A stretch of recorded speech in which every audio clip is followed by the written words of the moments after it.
It all begins with water and rock. As water seeks its level, it becomes acidic, and when it flows over limestone, it etches a path into the rock. Given eons of time, water will burrow deep and carve with incredible force the veins and arteries of planet Earth.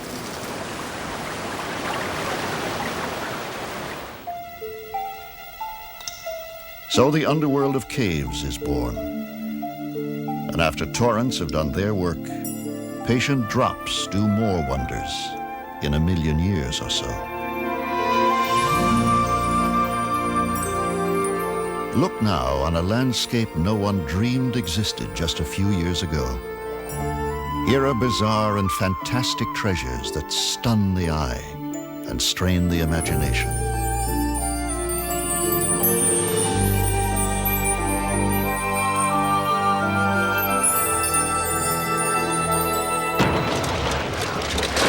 Here is discovery and danger. Here is adventure.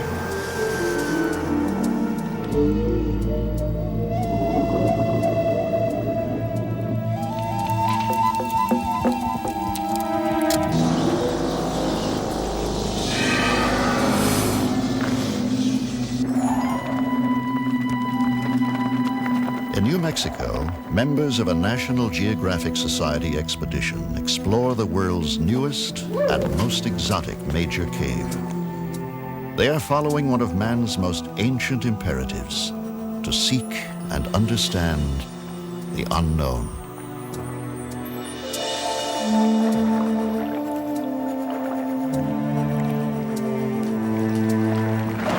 Join us now as we embark on an extraordinary journey deep into the earth to confront mysteries underground.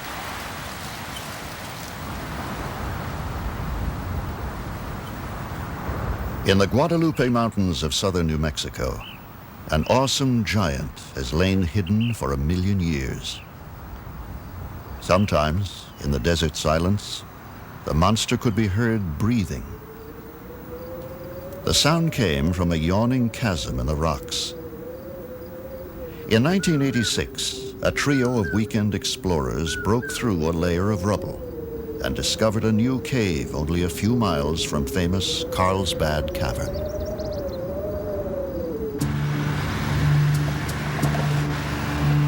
Although the cave entrance lay inside Carlsbad Caverns National Park, park officials allowed qualified cavers to explore it.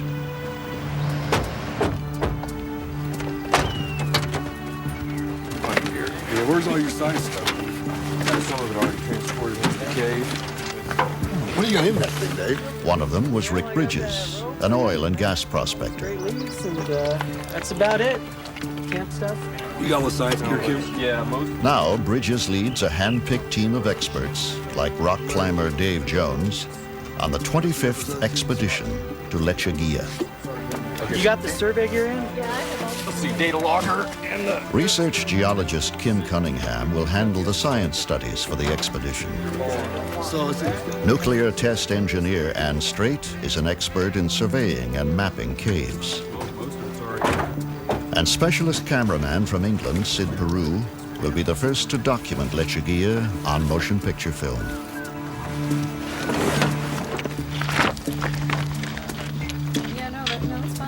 The journey begins with a deceptively ordinary hike. The cave is named after a desert plant that grows in this harsh, dry environment, Lechuguilla, Spanish for little lettuce.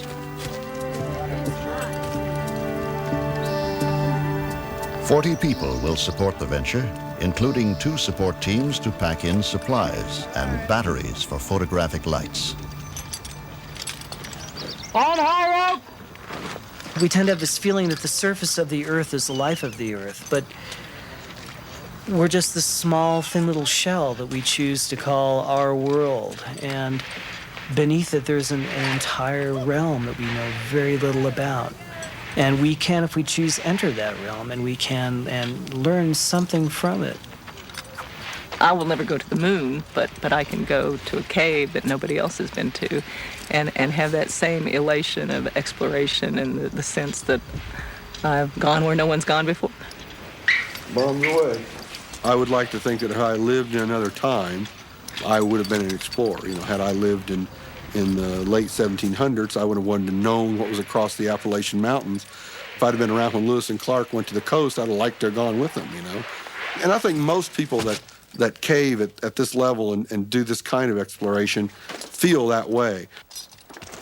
Here, Bridges and his companions excavated to break into Lechuguilla for the first time. Now the entrance is protected by a lockable hatchway. Through this tiny aperture, the cave breathes, blowing air out or sucking it in to equalize with the barometric pressure above ground. Winds up to 60 miles an hour howl out of here, hinting at the vast underworld below. Today, this is Lechuguilla's only known entrance, and there may never have been another. For 1 million years, this place has lain undisturbed. In a real sense, it is a primordial world, untouched by all but microscopic forms of life. En route! Whew, it's a long ways down. See you guys on the bottom. Dave Jones starts down the 150-foot pit called Boulder Falls. It was here that the first explorers realized what a vast place they had discovered. As you progress down, it gets steeper and steeper, and pretty soon you're free hanging, but your feet are still against the rock. And all of a sudden, you rappel by this little ledge, and there's no more rock, and there's nothing in any direction.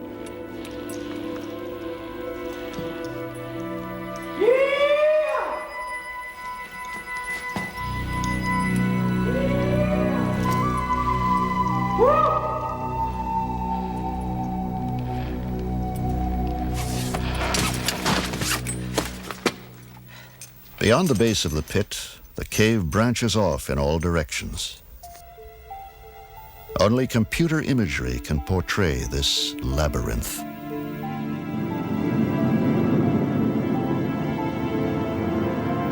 After the May 1986 exploration, the cave was known to be 700 feet deep and more than half a mile long. Today, the system totals 60 miles and plummets more than 1,600 feet. Twisting capillaries and veins pierce the earth in all directions. This is a gigantic maze in 3 dimensions, defying conventional ideas of direction and scale.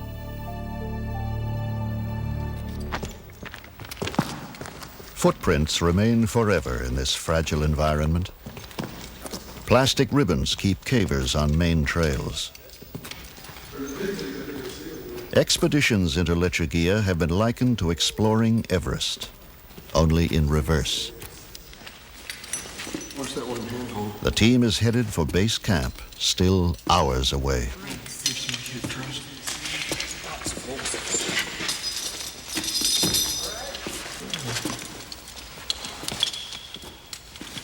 The trail leads on into inky blackness. Often they traverse chambers so vast, the cave walls are barely discernible.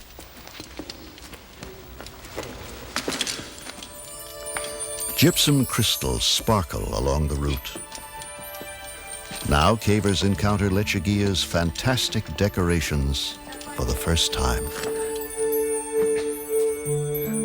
Helictites and gypsum flowers extrude from the walls, fragile gardens that have taken centuries to blossom, as minerals have been squeezed from the rocks like toothpaste from a tube. Beauty abounds. These jewels of the underground are exquisitely delicate needles of selenite.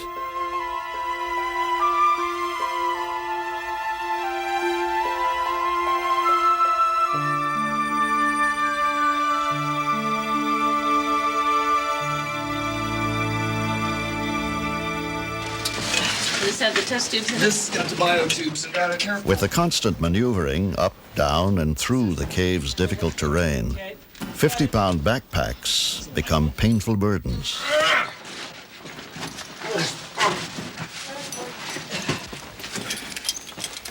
There's a lower rift, Dave, where we climbed out of Captain Hook's ladder.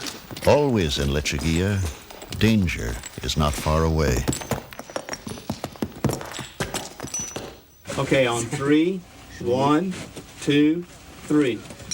In 1991, seasoned caver Emily Mobley slipped and broke her leg while working on a surveying expedition in the cave's western sector. 1.5 miles from the entrance, 900 feet below the surface, this accident would trigger the largest and most publicized cave rescue in U.S. history. That'll wait do the work. Mark's back.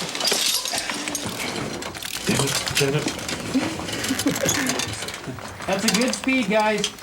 Great. 100 experienced cavers summoned to the scene would labor 4 arduous days to bring her to safety.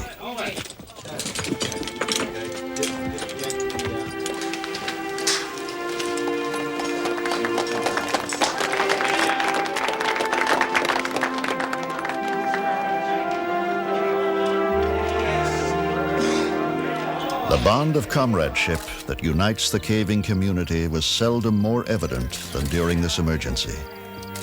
Every caver knows and instinctively responds to the code of the underground, that only cavers can save and protect each other. Let's hear it for everybody.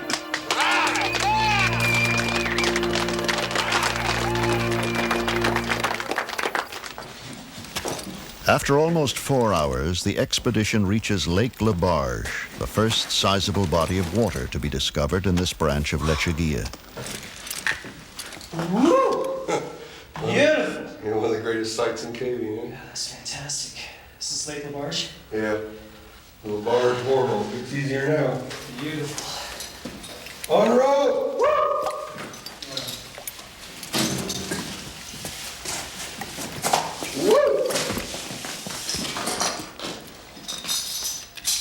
The lake completely blocks the way ahead.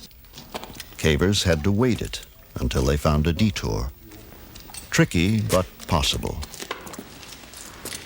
Well, I think in particular moves like dancing around the edge of Labarge as almost a ballet, an underground ballet. I know where my footholds are. I know where my handholds are. I know if I hit them just right and I move just right. Some of them are kind of dynamic in so much as you leave one handhold while you're going for the next foothold. And if you do that just right and you have your pack balance just right, you flow through it real smoothly. And so I think it's very much like doing a dance, a very intricate dance, and you want to do it very perfectly. You know, it's very beautiful when you do. Deeper into the cave, mineral formations become more fantastic and delicate. Cavers must move among them with great care. Spikes of aragonite, one form of calcium carbonate, grow in fragile bushes. The gentlest touch could damage them.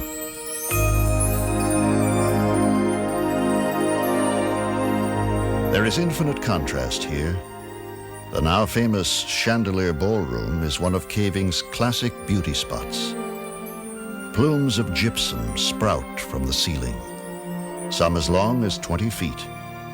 The most dazzling examples of their type ever found.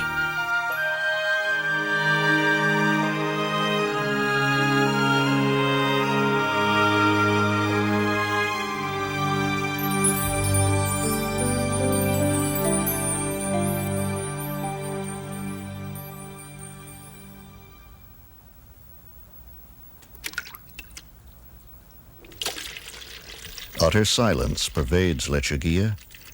The only sound is made by the intruder.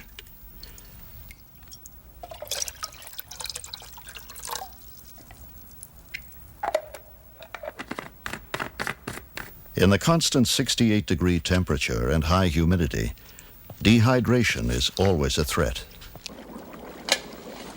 Anybody else need any hot water? For some, the notion of life with almost a quarter mile of rock overhead can be oppressive, even terrifying. But cavers like Bridges relish the experience. It's almost like coming back to home after you've been gone for a while. It's a very comfortable feeling to me, particularly in that particular cave. And you know, it's a sense of isolation. The world becomes very simple. Here, there is no day or night. If they ignore the time, cavers tend to stay awake and sleep for longer and longer periods.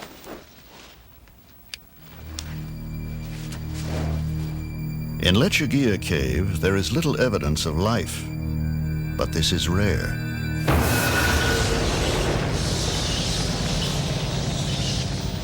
Many caves harbor a hidden kingdom of creatures, dominated by bats.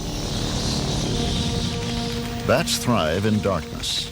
They navigate not by sight, but by subtle patterns of reflected sound. Some caves are home to millions of bats, the greatest concentration of mammals anywhere. Their nitrogen-rich droppings, or guano, are harvested as a fertilizer. Large deposits produce a toxic gas, which can be lethal.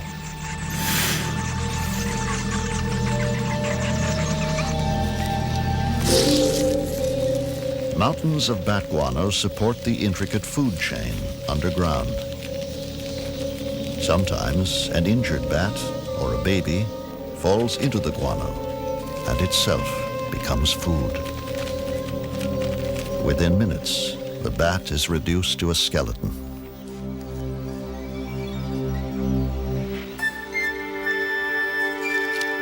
Abundant underground, the cave cricket. Crickets spend much of their time gathering food outside their caves, but inside they perform a vital role as scavengers.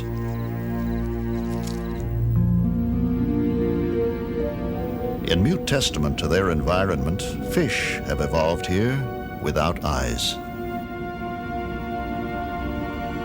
The salamander has dispensed with eyes too, and has no need of skin pigment in a world without sunlight.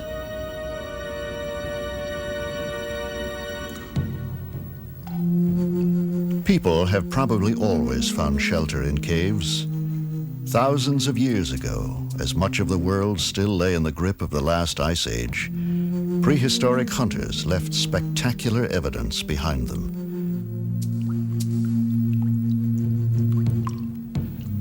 The human spirit was born and nurtured here, its expression etched on walls of stone.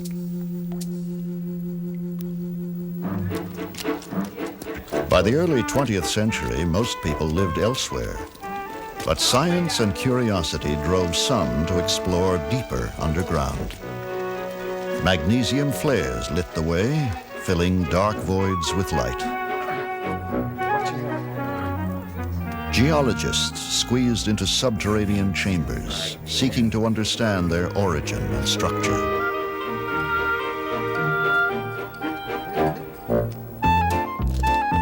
And soon the ancient lure of caves was turned to profit. Tourists went underground. Then and now, humans have been compelled to seek out caves and to combat the gloom with gay defiance.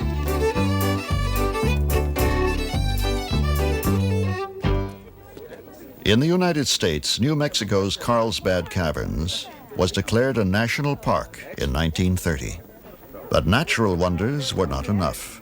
Carlsbad and other caves promoted all sorts of attractions, some a bit far-fetched. The time will come when some master musician in the Carlsbad Cavern will be able to create a symphony in stone.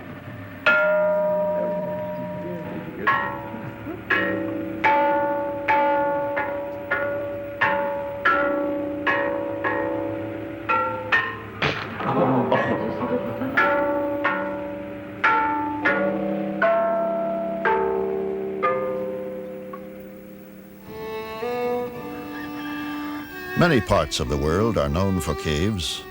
Because most lie on limestone bedrock, the soil is often thin and life is hard. So it has often been in the remote uplands of Kentucky. But the automobile brought a new source of wealth. City folks, eager for amusement. Everyone who owned a cave hung up a sign. Each was touted as being bigger and better than the others. The so-called cave wars spurred bitter feuds and even violence. Crystal Cave belonged to the Collins family, but it was too far from the beaten path to prosper. 37-year-old Floyd, one of the Collins boys, was determined to find a cave closer to the highway. He set off alone on a cold winter morning in January 1925 and squeezed into a narrow, twisting crack in the earth never before explored. 100 feet or so into the tight passageway, Floyd dislodges a rock that falls on his leg and pins his left foot.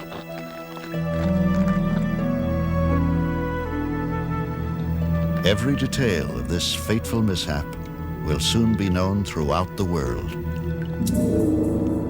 Struggling to free himself, Floyd becomes more tightly wedged. His arms are pinned at his sides. He can do nothing but shout for help. 24 hours later, Floyd's cries are heard.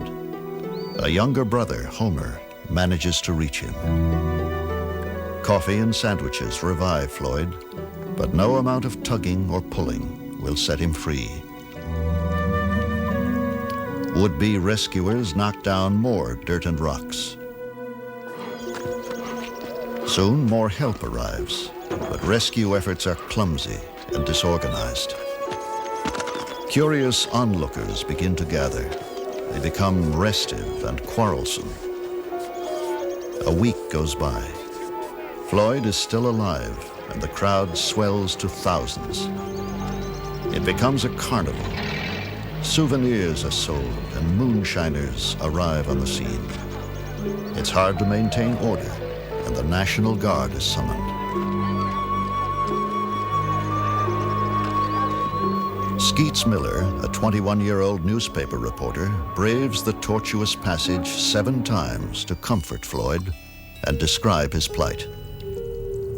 Miller takes down food and drink and an electric light bulb to keep Floyd warm. In bitter cold and rain, little more can be done for him. When a cave-in blocks the passage, a rescue shaft is begun.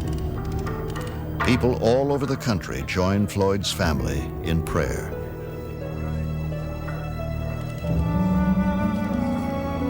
Floyd's brothers expect the worst. Rescuers finally reach him on the 18th day. It is too late. Floyd has been dead for some time.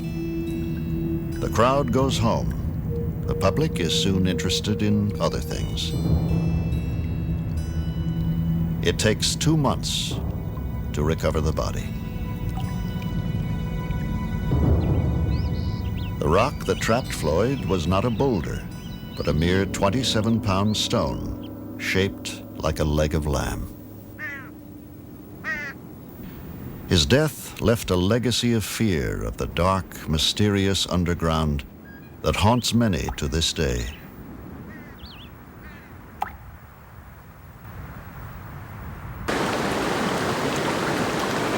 Today, there are about 16,000 devotees of caving in the U.S. Here, where Tennessee, Alabama, and Georgia meet, the countryside is studded by deep pits, vertical caves, the delight of weekend enthusiasts. 9-year-old Leah Brown holds a world speed record for rope climbing. I want to go ahead and check that other equipment. Her partner, Avis van Swearingen, also holds a climbing record for women over the age of 60. Here we go now. With skill and courage, they suspend their lives on a slender thread. We call that rope the nylon highway because it takes us to wonderful places and new parts of the cave, and it's the only way you can get there.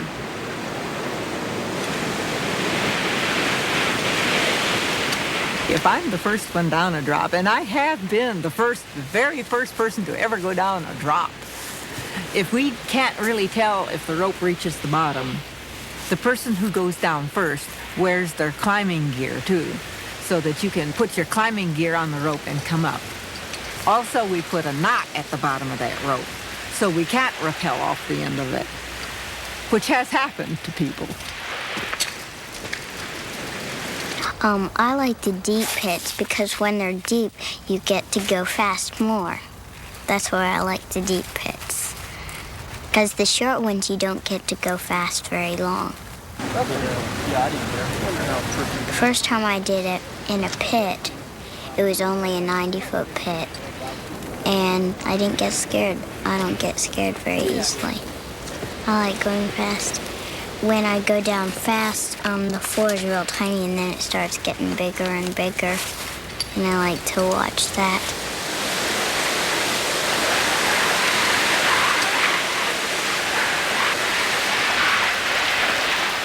An unfettered commitment to their sport compels cavers to seek new thrills in undiscovered places.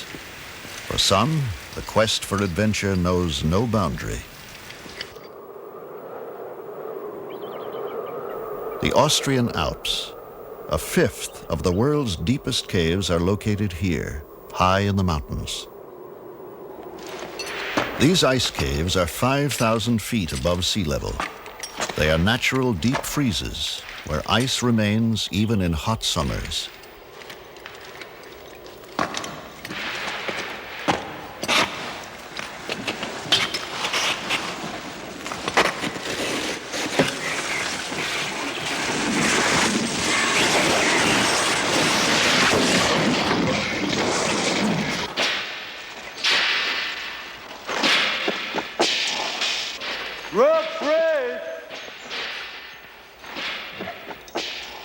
Here, geological time is condensed. We can witness the growth of ice formations in short periods of months or years, which in their stone counterparts would take centuries.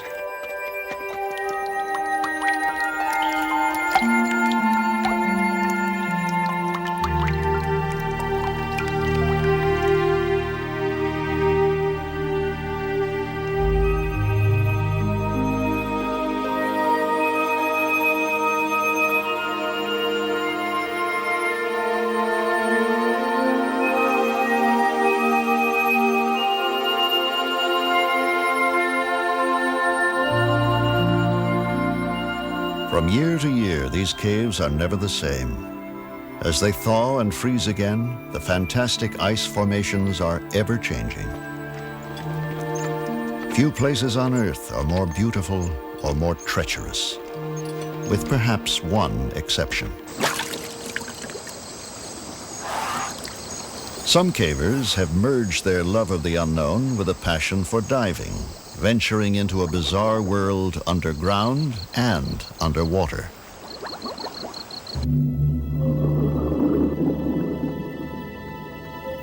Originally formed above sea level, these caves became submerged about 10,000 years ago as the last ice age retreated.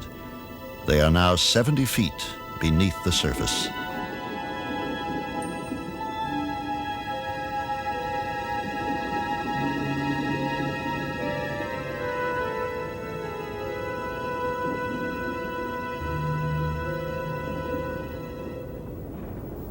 Underwater caves are death traps for the inexperienced.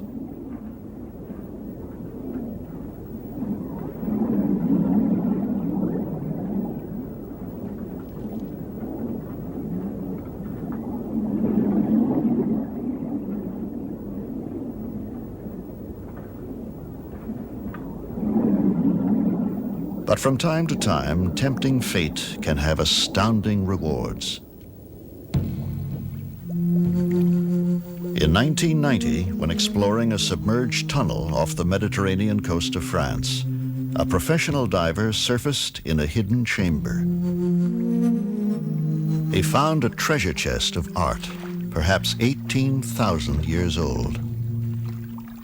Paintings and engravings depict animals that roamed southern Europe before the last great ice sheets melted. Some experts question the authenticity of the art, but close examination is impossible. Casqueur Cave is a place of haunting mystery. To protect it, the cave is now sealed by order of the French government. In time, a new entrance may be built and the truth known.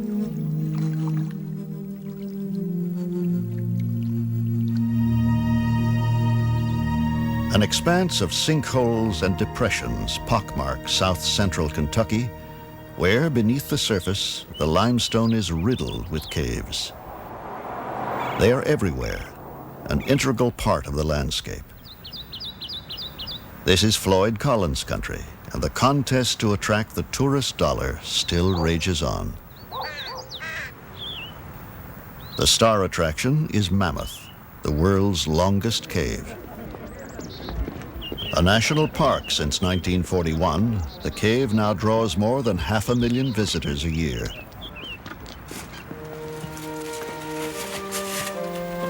Back in the 1800s, tour guides here were often black slaves. One of them, Stephen Bishop, became perhaps the greatest caver of them all. On his own, with little more than a lamp, a rope, and a sketchbook, Bishop explores the depths of Mammoth Cave. He creates a surprisingly accurate map of this complex underground maze. Deep in the cave, Bishop is confronted by a gaping void that came to be known as Bottomless Pit.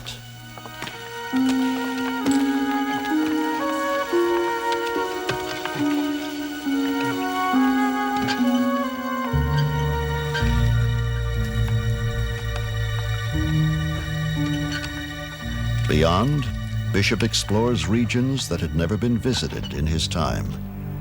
But in these remote reaches, he finds evidence that someone has preceded him.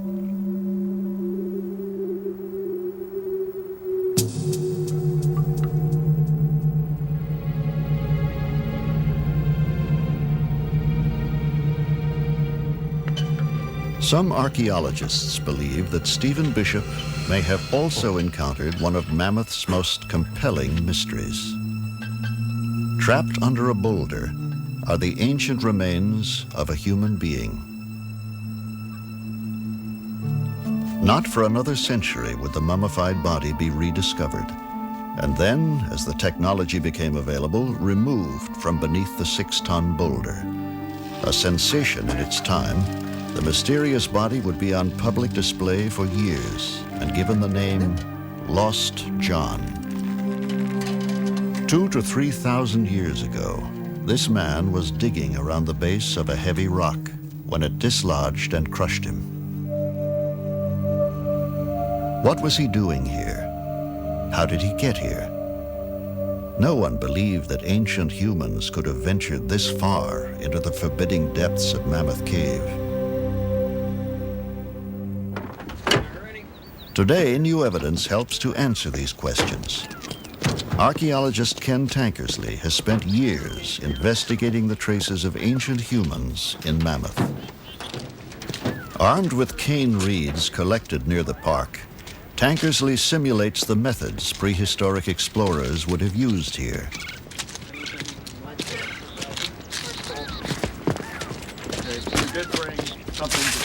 We have long known that human beings lived near the entrance of caves, but Lost John suggested that prehistoric people had gone far into Mammoth, perhaps 2 days' travel. Was this possible? At first, Tankersley himself had doubts.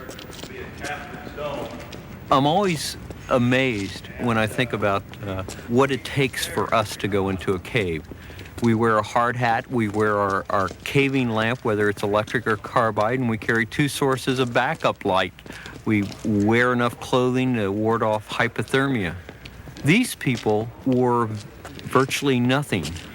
Loincloths at best, probably most frequently based on what we've seen in the cave in terms of human remains. These people were naked, carrying nothing but cane reed torches.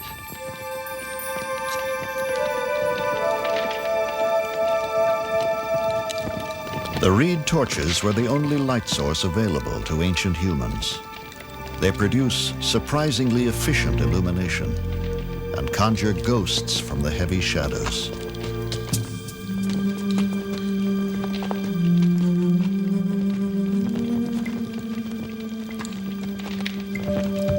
Their daring was incredible. For humans, light is life in a cave.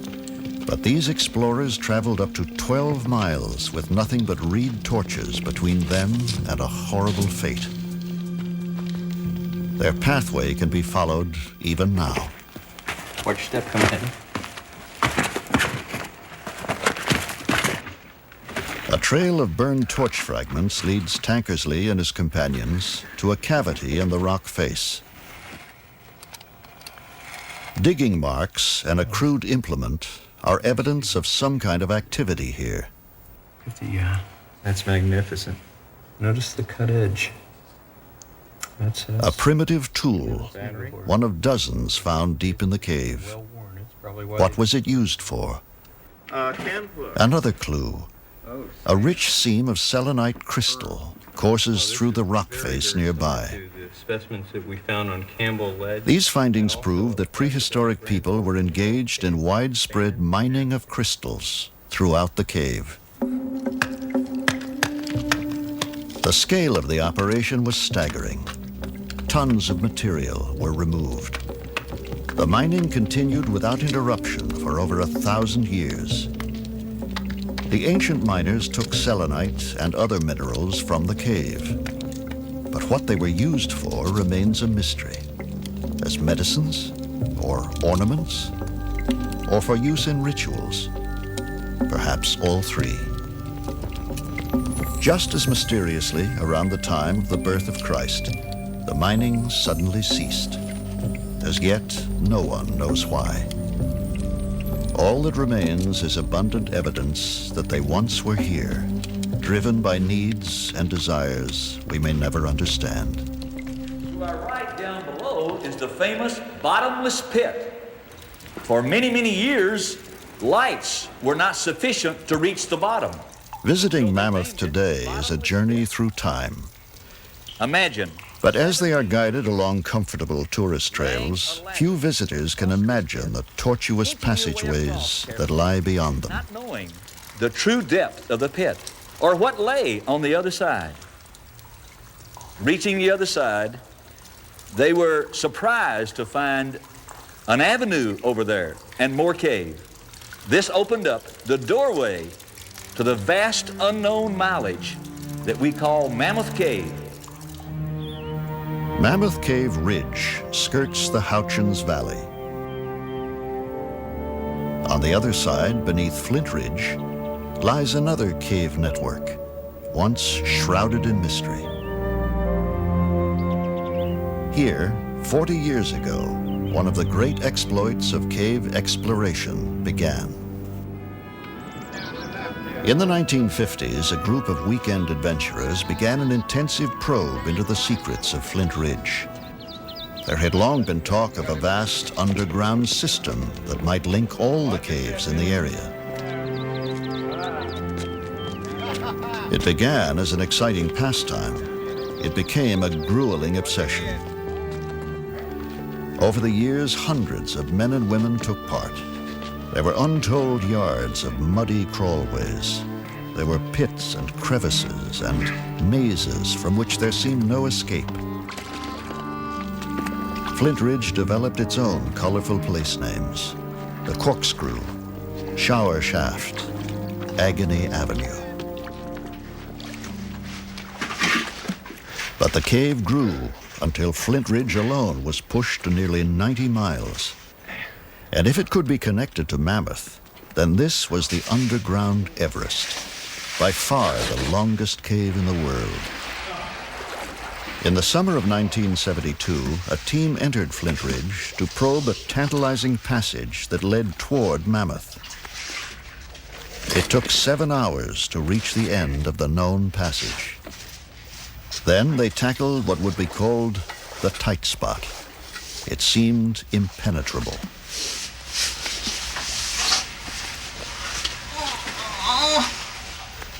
But one of the team had a knack for narrow places. Pat Crowther, a computer programmer and mother of two. Well, it never occurred to anyone to try to go through that place. It was a crazy place to even think that you could get your body into. The tight spot was a very tiny vertical crevice out the bottom of a small indentation in the floor. And if you just casually looked down into the hole and saw that crack, you would say no one could possibly fit in there. Somehow, Crowther squirmed through.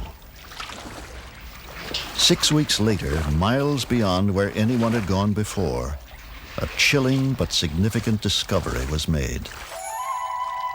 In a mud bank were the initials PH, scratched there by Pete Hansen, a long-dead tour guide. He could have come here only from the Mammoth Cave side. Carpenter Richard Zoth was in the group and recalls the impact of the discovery. We had the feeling that we had found the passage that was going to take us into Mammoth Cave, but we hadn't done it. We had seen virtually a mile of passage, but we didn't know exactly where it went. And we plugged along, and we plodded along, and we surveyed, and we surveyed, and we surveyed. 10 days later, the group tried again, reaching what they now called Hansen's Lost River in 9 hours. Excitement and exhaustion dominated the thoughts of leader John Wilcox. The worst thing we feared was that the passage would descend so that the water would come clear to the ceiling. And it sure looked like that was what was happening. The water was getting deeper and deeper, and the ceiling was coming down.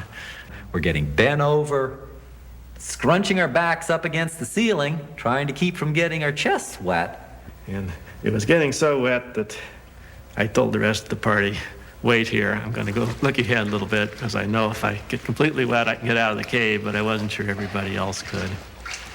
And just go as far as I can, and trying very carefully not to get my chest wet, not to put my light out and so forth. I don't have a good sense of the time, but John only went, a few feet, went ahead for 30 seconds, and then there was a pause, and it's like, what's happening, John? And John says, the passage is opening up. And, well, should we come ahead? From that low point, the passage just immediately opens into the huge Echo River passage. Eventually, my eyes adjusted enough, I could begin to see a wall clear across the passage, 100 feet away, perhaps.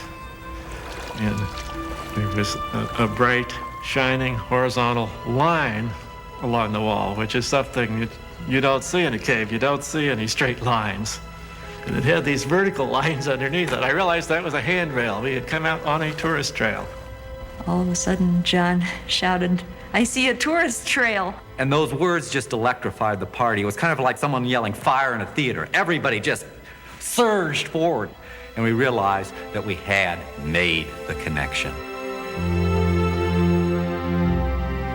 Achieving the dream of decades, they had connected two great subterranean systems. Today it is a cave with 340 miles of passageways.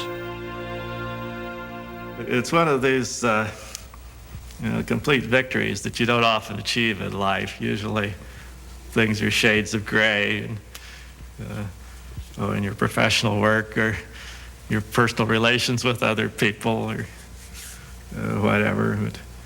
In climbing a mountain, sometimes you have a clear-cut victory. Either you reached the top or you didn't. And this was one clear-cut victory in my life where, by golly, we went in the Flint Ridge side and we came out the Mammoth Cave side. It was a strange and lonely victory.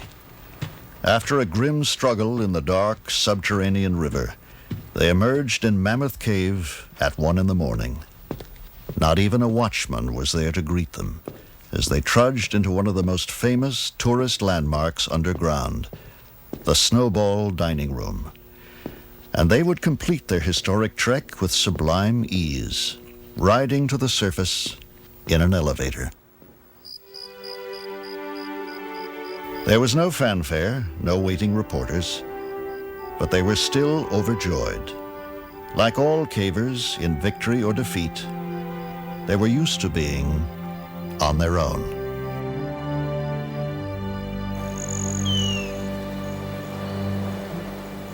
Beneath the New Mexican desert, the National Geographic expedition to Lechuguilla begins its second week underground. The cave's beauty is now legendary, but there is more to discover here. High on a hill deep within the heart of the cave, a mystery unfolds. Sulfur is prevalent here and in other regions of the cave. And tiny bacteria are found in these deposits, along with fungi that feed on them. In turn, the bacteria may feed on the sulfur, thriving in eternal darkness. Evidence indicates an unusual genesis for Lechuguilla. As hydrogen sulfide rose from below, it mixed with oxygen in water or air, forming sulfuric acid. This potent chemistry gradually ate through the limestone, creating the cave from the bottom up.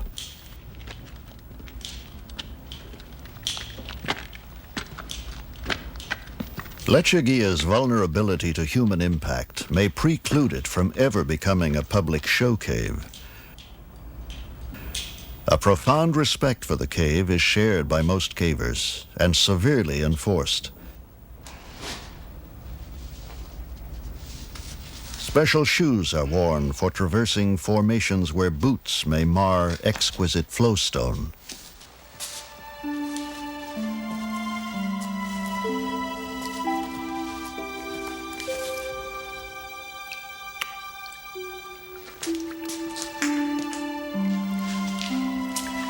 Stalagmites of calcite line the shores of the Pearlsian Gulf, so called because of the thousands of pearl-like formations found here.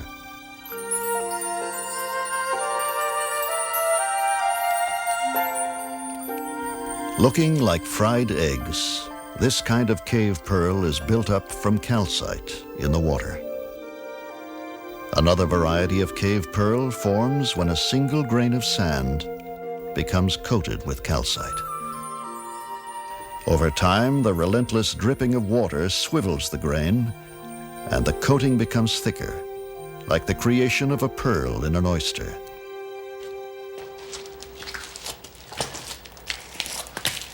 Lake Castrovalva guards a remote corner of the cave. The only way across is to swim.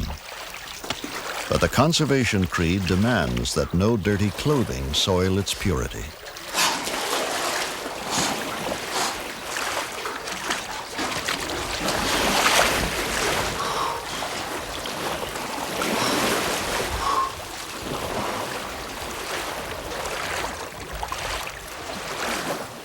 The air and water temperatures are the same year-round, 68 degrees.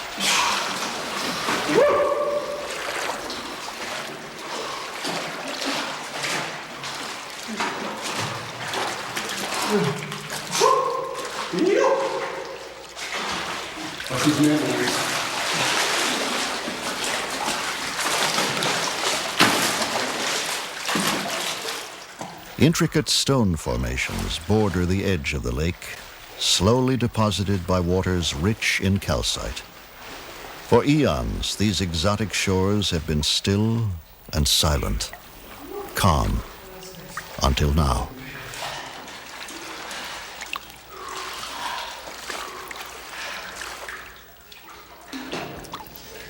Light on the station. The primary function of any expedition is to explore and survey the cave, to produce a detailed map. Keeping accurate records is virtually a religion for modern cavers. 239.5. It's what separates them from earlier, less responsible explorers underground. +4. +4. Finding something new is the first great thrill of caving. The second comes later, finding the way out. Each night, the latest survey data are typed into the computer to produce an updated map. Both at the same time. Yeah, it's fairly coarse. The ancient skeleton of a ring-tailed cat. Kim Cunningham examines one of the riddles of Lechuguilla. But it's a mystery. I mean, altogether, it's a mystery how he got down here. We're 1,000 feet below the surface. Many vertical pits and long passages to get here, so He was a heck of a caver. He's evidently died right on the margin of this old pool system here, so I would imagine possibly he was alive when he was down here, came to the pool to drink, only source of water he could find. And maybe the mineral content was very high. It was not a good pool to drink from, and that may have been what killed him. Only problem with these units is the amount of trash. The amount of carbon dioxide in the cave atmosphere is measured. If the level down here is the same as on the surface, it could indicate other openings yet to be discovered. Somewhere within the cave's vast system, the air is being disturbed. There is noticeable movement. Still, Lechuguilla refuses to yield its secrets easily. It remains alien and strangely beautiful, a landscape from another world.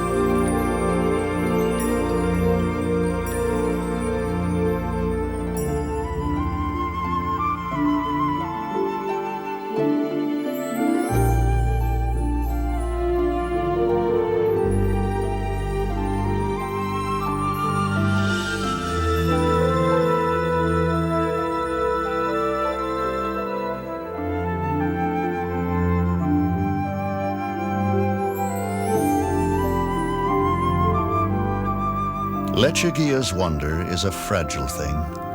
What man can discover, he can easily destroy. Most of us may never see these enchanting caverns, and others that lie still undiscovered. But perhaps it will be enough to know that they are there. Lechuguilla now consists of almost 60 miles of breathtaking passageways. New discoveries continue, and there is no end in sight.